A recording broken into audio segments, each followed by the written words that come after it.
Welcome to Slash Forward. In this video, we're going in hard and assessing the odds of surviving a run-in with The Collector from the movie The Collector. Hit the like button to support your local entomology association. To start, I'll unpack the storyline to see what we can learn. Let's get to it. We open on a nice little suburban house undergoing some major landscaping renovations. Its tipsy owners pop in to blow off the excitement of the evening's successful socializing, but they find the power to be out, and Larry is frantically summoned upstairs to investigate a mysterious shaking box, which he opens without hesitation and pays dearly for. We then transition to quieter, calmer environs, filled with natural beauty and fields of wildflowers, and find a variety of contractors descending upon this old colonial fixer-upper. Here we meet Arkin, a handyman with a heart of gold, who is tasked with installing the window bars on the lower level to accentuate the owner's desire for a Victorian prison aesthetic. As he stares longingly at the family photos and owner's business cards, he receives a jump scare from a straight-up mermaid who invites him to a tea party. Despite his full social calendar, he partakes and uses this time to ask Jill about the ideal gift for a young mermaid about her age. Then he goes to shoo away a spider and is caught in a moment of unintentional familiarity, causing Michael to raise his hackles. So Arkin tries to show that it's all good by immediately submitting to him and leaving the family to their state-of-the-art security. Outside, he finds himself in a tense standoff with some wasps and utilizes the one apparent health benefit of smoking. He then politely notifies the exterminator on his way home from the job site. Before he goes, he runs across the eldest daughter, Hannah, who tests out her feminine wiles on him and then tells him to prepare for a blowout. Afterwards, she sneaks back into the house to instigate an argument with her mom about her desire to sit out their impending family vacay. Then Michael gives Arkin his pay and says farewell for a couple of weeks while the family is gone. We then find Arkin dropping in on his daughter at the alley, where he gifts her the hip Teddy Ruxpin recommendation he got from Jill. This pisses his ex Lisa right the hell off because she needs money, not things. You can't take care of children with toys, and she can't pay off her bookies with his weak-ass paycheck, so she sees no viable option at this point but to pack up and get the hell out of town. Arkin, however, has something in the hopper and he vows to get her the money she needs by midnight so he can save his family and keep his daughter close. He immediately calls the boys to let him know the heat is on. Then he visits the club to meet up with Big Roy, who's eager to show off his new town car. They've been casing the Chase household for some time now, and Roy's rightfully hesitant about changing the timeline they had set in place. This is when mistakes are made, you see, but since Arkin is in desperate need of immediate funds, and they have a codependent relationship, he doesn't have much choice but to go along with it. Arkin then rolls up with the fog and sneaks up to the house in his bandit's uniform, where he finds the first major change to his expectations. He gets down to business, making quick work of the front door lock,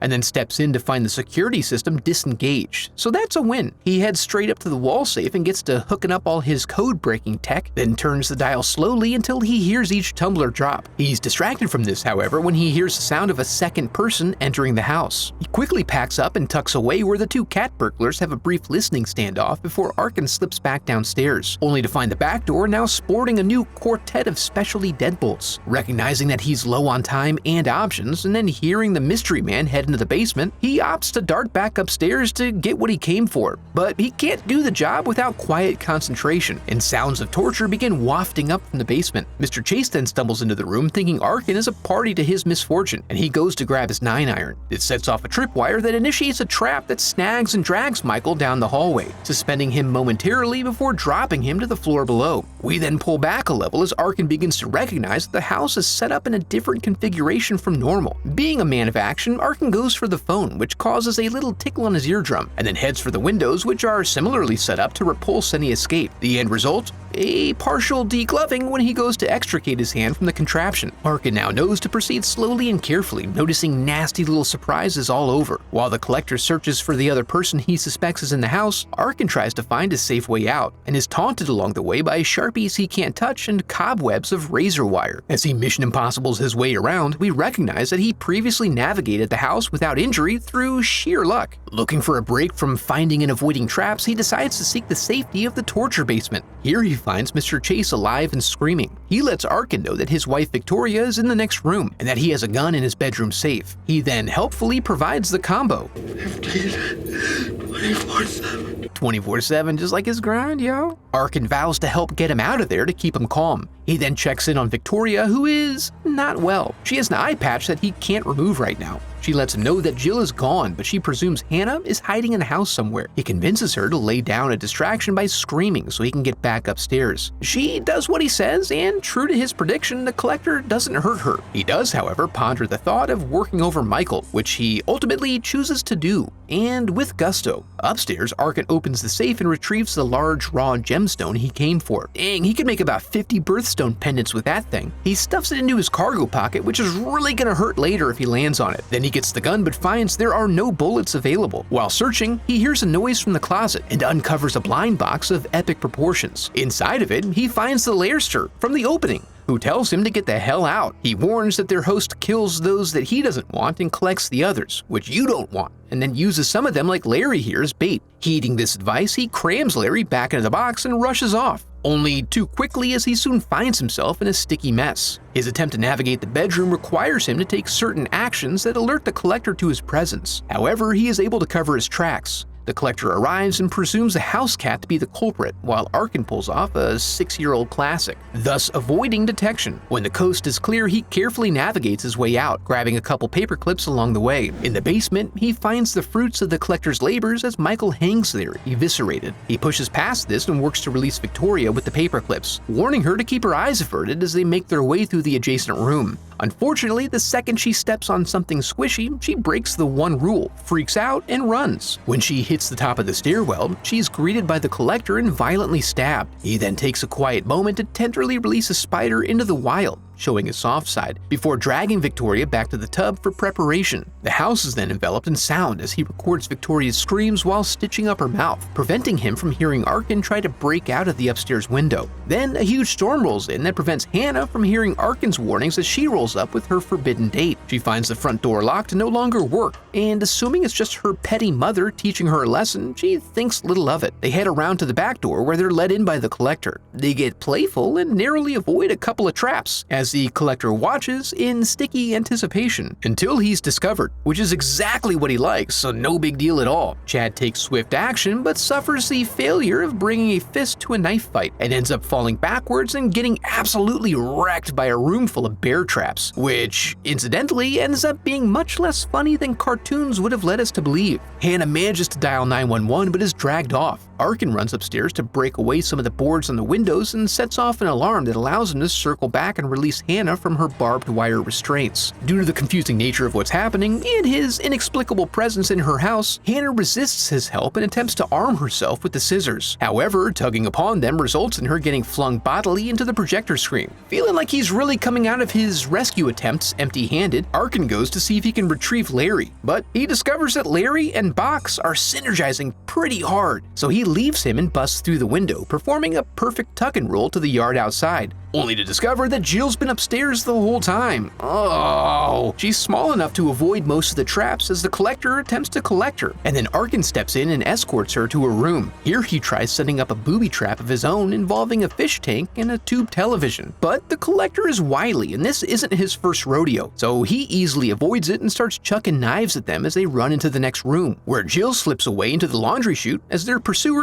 disrespectfully uses Larry's head to break down the door. When he does, they engage in hand-to-hand combat. During the struggle, Arkin manages to unmask his attacker for a brief moment of satisfaction before he gets knocked the F out. We then find them back in the basement where it's revealed that the collector's fishhook budget is nearly unlimited, and he kindly wakes Arkin up from his slumber with a delicate slice across his face. Once he sees his quarry is conscious, he starts in with a little tippity tap on his teeth. As we learn, he's also an enthusiast of hobby dentistry. Jill makes a noise that attracts his attention, resulting in Arkin trying desperately to bring the attention back to him. He finds homophobic slurs to be the most effective tool in his toolbox here, and right as this thing's about to turn into an episode of Fear Factor, the police finally roll up. The officer sees Chad's body in the dining room and it puts him on high alert. Unfortunately, this causes him to tunnel hard on the collector when he appears, completely missing his faithful doggo who greedily rips out his jugular to slurp up all of his delicious inner fluids. And while he works on this, Arkin is working through the delicious pain required to earn his freedom. After completing completing this, they manage to scurry up the laundry chute just ahead of the dog and snuff his face into a flaming trash can. He then uses the dog to initiate a confrontation with his adversary, in which, despite his tenderized hands, he manages to come out on top and send this prick back into the basement. This gives him a little time and space to think up a good trick to end things, and sure enough, when the collector emerges, they distract him, Shakma style, and ensnare him in one of his own traps. And that is irony. They run out of there as fast as they can, and try to get ahead of the line of police that are tearing down the road toward them. Arkin discovers that a hitchhiker-style flag down would have been ideal here, but eventually they get themselves all boxed up safe and sound as the house gets blown. Arkin even identifies the exterminator as the culprit before leaving, tying off that loose end, and with it also just before midnight, he has a chance to actually pull this off.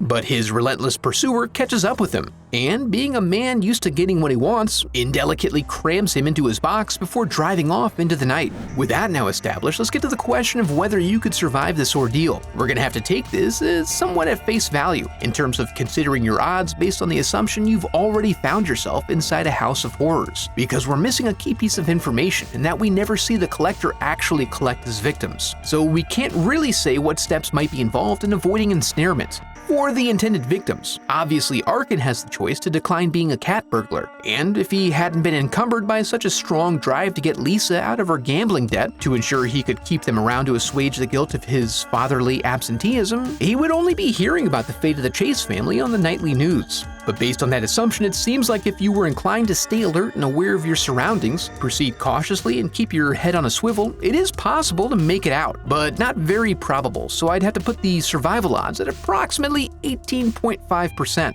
And that's in consideration of the average person, of course. You, however, are obviously exceptional. I'm sure you'd be fine. Realistically, if you want to win in this scenario, Arkin had the generally correct idea, he just implemented it too timidly. First off, when I saw his lockpicking kit, I assumed it likely from my own experiences as a cat burglar that we would find a pair of wire cutters therein. Sure enough, he whips them out later to handle the barbed wire on Hannah. While the collector's tricks and traps are interesting, elegant, and varied, they also seem to be overly complicated in some ways and rely a great deal on pulleys and piano wire. A good pair of wire cutters would really render a majority of these things completely impotent. This and the fact that most of the useful items in the house are made unreliable by booby traps also speaks to the wisdom of committing to carrying a knife on your person at all times. If you have that covered, everything else is simply a matter of time and opportunity. The collector seems to be a formidable foe in terms of the martial arts, so taking him on directly is really a matter of necessity and consideration for your physical condition. If you've been injured or weakened in any way, it's probably best to avoid him,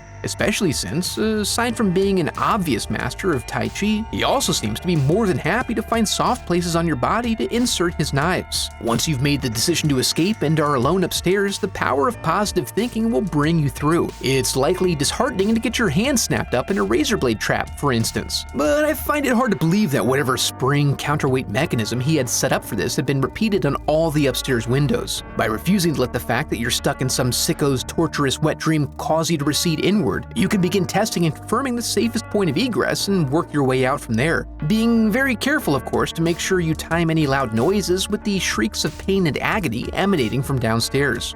This will be hard to overlook, but in an emergency, you have to take care of yourself first to put yourself in a position to help others. Hindsight is powerful for us here, but at the time, he didn't really do much saving on his own by running the gauntlet multiple times. You just have to push past your emotions here to ensure you can take advantage of your faculties for rational decision making in order to leave the screams of your fellow victims behind you. Before we go, I'd like to give a huge thanks to my donors memorialized in the Hall of Headshots.